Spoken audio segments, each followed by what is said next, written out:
Top quality और consistent performance के लिए सिर्फ सिल्वर पंप नाम याद रखना। ಅನುದಾನ ವಿಚಾರವಾಗಿ ಸಿಎಂ ಅವರು ಸಂಸದರಿಗೆ ಮತ್ತೆ ಒತ್ತಾಯ ಮಾಡಿದ್ದಾರೆ ಸರ್. ಕೇಂದ್ರದಿಂದ ಬರಬೇಕಾದ ಬಾಕಿ ಬಿಲ್ಲೆಲ್ಲ ಕೊಡಿಸಿ ಮತ್ತೆ ಕೇಂದ್ರ ಮತ್ತು ರಾಜ್ಯದ ವಿರುದ್ಧ ಅನುದಾನ ವಿಚಾರ ಕುರಿತಂತೆ ಸಂಘರ್ಷ ಏರ್ಪಡೋ ಸಾಧ್ಯತೆ ಇದೆ ಸರ್. ನೆನ್ನೆ ಸಿಎಂ ಹೇಳಿಲ್ಲ. ಕಳೆದ 2 ವರ್ಷದಿಂದಲೂ ಕೂಡ ಕೇಂದ್ರ ಸರ್ಕಾರಕ್ಕೆ ರಾಜ್ಯ ಸರ್ಕಾರಕ್ಕೆ ಬರಬೇಕಾದಂಥ ಅನುದಾನವನ್ನು ಕೊಡಿ ಅಂತ ಹೇಳಿ ಕೇಳ್ತಾ ಇದ್ದೇವೆ. ಅನೇಕ ಕಾರಣಗಳಿಂದ ಅದು ನಿಧಾನ ಆಗ್ತಾ ಇದೆ, ಕೆಲವು ಸಂದರ್ಭದಲ್ಲಿ ಬರೋದೇ ಇಲ್ಲ. ಹಾಗಾಗಿ ನಿನ್ನೆ ಮುಖ್ಯಮಂತ್ರಿಗಳು ಒಂದು ರಿವ್ಯೂವನ್ನು ತಗೊಂಡಿದ್ದಾರೆ.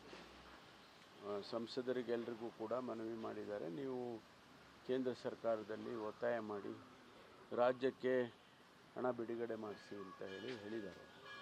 ಅಂದಾಜು ಈಗ ಒಂದು 5,500 ಕೋಟಿ ಹಣ ಬರಬೇಕು ತಕ್ಷಣ ನಮಗೆ ಅಂತೇಳಿ ತಿಳಿಸಿದ್ದಾರೆ.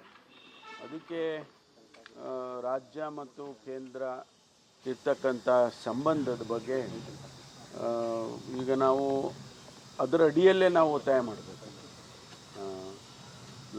ಲಾಸ್ಟ್ ಟೈಮು ತಮಗೂ ಎಲ್ಲ ಗೊತ್ತಿದ್ದಾಗೆ ನಾವು ಕೇಂದ್ರ ಸರ್ಕಾರಕ್ಕೆ ಒತ್ತಾಯ ಮಾಡಿ ಕಡೆಗೆ ಡೆಲ್ಲಿಯಲ್ಲೇ ಹೋಗಿ ಪ್ರತಿಭಟನೆ ಕೂಡ ಮಾಡುವಂಥ ಪರಿಸ್ಥಿತಿ ಬಂತು. ಅದಾಗಬಾರ್ದು.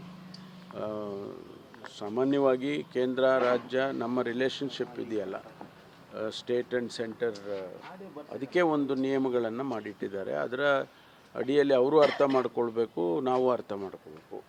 ಈಗ ನಮಗೆ ಹಣ ಕೊಟ್ಬಿಟ್ರೆ ನಾವು ಯಾಕೆ ಅವರಿಗೆ ಒತ್ತಾಯ ಮಾಡೋಕ್ಕೆ ಹೋಗ್ತೀವಿ? ಸರಿಯಾದ ಸಮಯಕ್ಕೆ ಅಂದರೆ ಸ್ವಲ್ಪ ಹಿಂದೆ ಮುಂದೆ ಆಗುತ್ತೆ, ಅದ್ರ ಬಗ್ಗೆ ನಾವು ಕಾಮೆಂಟ್ ಮಾಡೋದಿಲ್ಲ. ಆದರೆ ಹಣ ಬಿಡುಗಡೆ ಆದರೆ ರಾಜ್ಯ ಸರ್ಕಾರಗಳು ಅಭಿವೃದ್ಧಿ ಆಗೋದಕ್ಕೆ ಸಹಾಯ ಆಗುತ್ತೆ.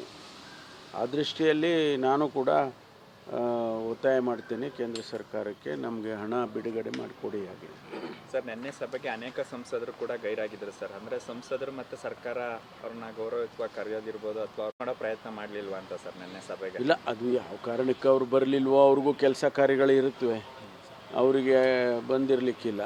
ನಮ್ಮ ಸರ್ಕಾರದ ವತಿಯಿಂದಾಗಲಿ ಮುಖ್ಯಮಂತ್ರಿಗಳ ವತಿಯಿಂದಾಗಲಿ ಅವ್ರಿಗೆ ಏನು ಗೌರವ ಕೊಡಬೇಕು ಆ ಗೌರವವನ್ನು ಕೊಟ್ಟಿದ್ದೇವೆ, ಕೊಡ್ತೇವೆ, ಇವತ್ತು ಕೊಡ್ತೀವಿ. ಅದು ಇಟ್ ಈಸ್ ನಾಟ್ ಏನು ಅದರದ್ದೇನು ಯಾವುದೇ ಒಂದು ಇದಕ್ಕೋಸ್ಕರ ಕೊಡೋದಿಲ್ಲ. ಅದು ಅವರಿಗೆ ನಾವು ಕೊಡಬೇಕಾದಂಥ ಗೌರವ ಖಂಡಿತವಾಗಿ ಕೊಡ್ತೀವಿ. ಅದರಲ್ಲೇನು ಎರಡು ಮಾತಿಲ್ಲ. ಅವರು ಯಾವ್ಯಾವ ಕಾರಣಕ್ಕೆ ಬಂದಿಲ್ಲ ಅನ್ನೋದು ಗೊತ್ತಿಲ್ಲ. ಅದು